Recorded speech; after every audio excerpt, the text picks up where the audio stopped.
A pedido estou fazendo mais um vídeo e esse vídeo tem um comprometimento, né, de explicar algumas indagações que vocês me fizeram. Responder uma pergunta.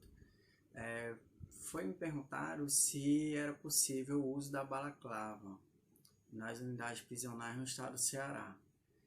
Bem, tem alguns pontos de vista, mas a princípio existe uma portaria de 2009 que não permite o uso da balaclava no interior das unidades prisionais do estado do Ceará. E aí eu comecei a fazer algumas pesquisas para saber o motivo disso, dessa proibição.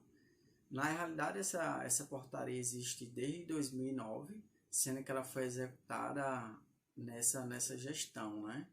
No final do ano passado.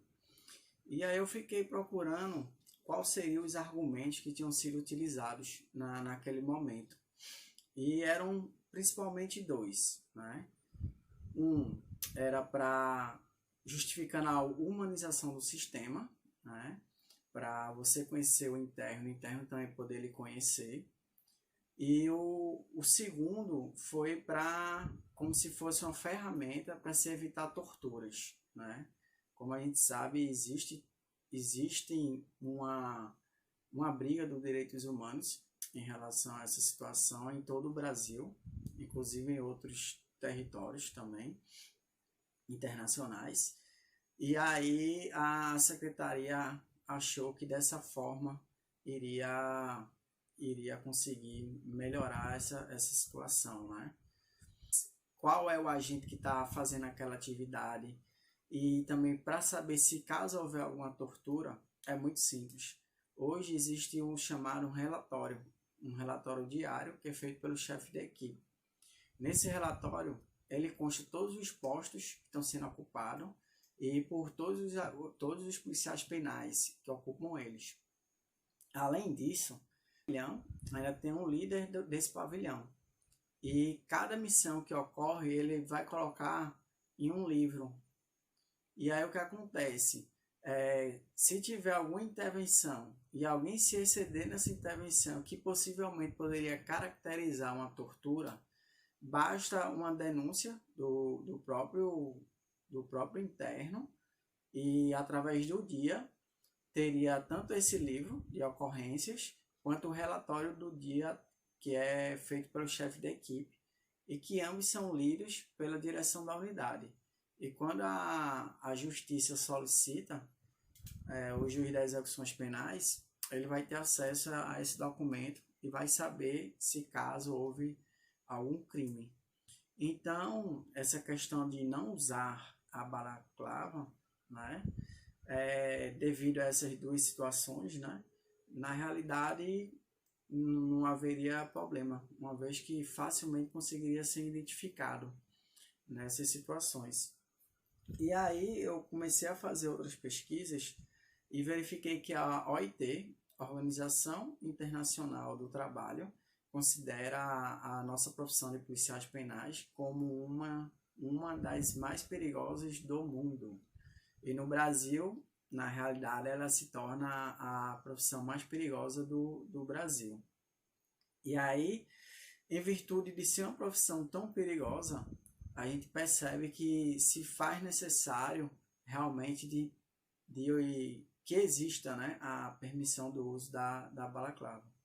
Além disso, se a gente for fazer um sistema humanizado, que tanto para o preso é interessante, mas sendo que para que isso ocorra, primeiro a gente tem que ter a humanização interna dos próprios funcionários.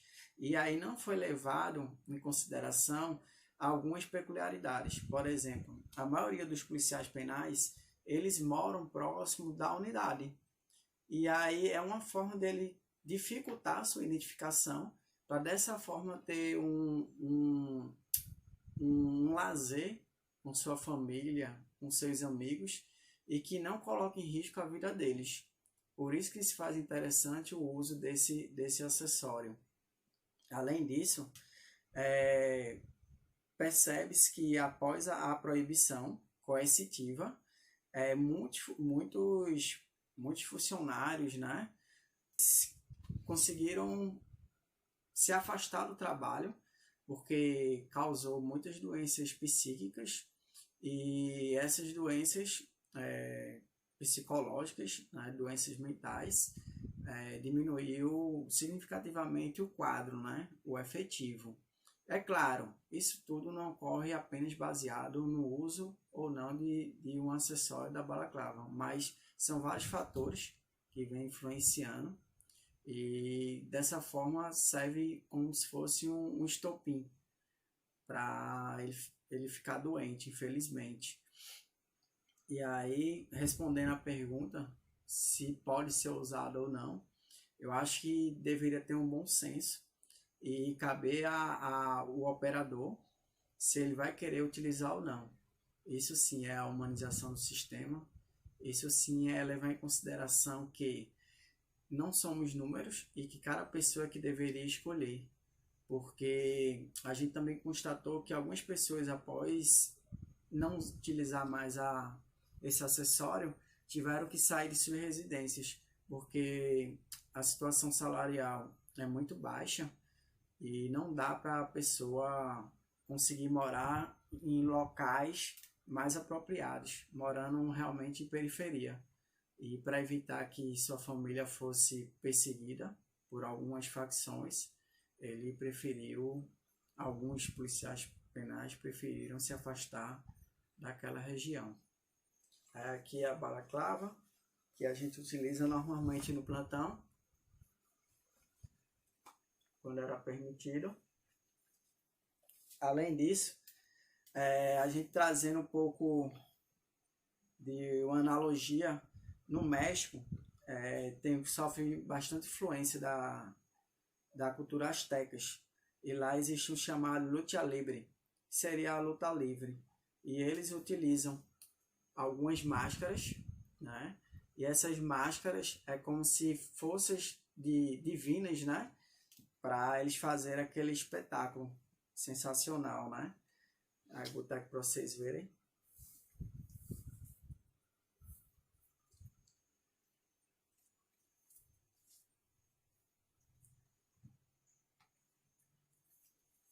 Se vocês forem fazer também uma analogia, até os super-heróis, por exemplo, o Batman, ele utiliza a máscara não por medo, porque ele utiliza para proteger quem ele ama. Foi colocada essa doutrina, né? Que nós deveríamos utilizar também a questão de não utilizar, falando melhor, de não utilizar a balaclava, porque isso aí era uma forma de passar medo. Quando na realidade a gente sabe que isso aí não é coerente, que ninguém tem medo de exercer a sua profissão, e sim de poder respaldar e preservar realmente as pessoas que a gente ama. Muito obrigado.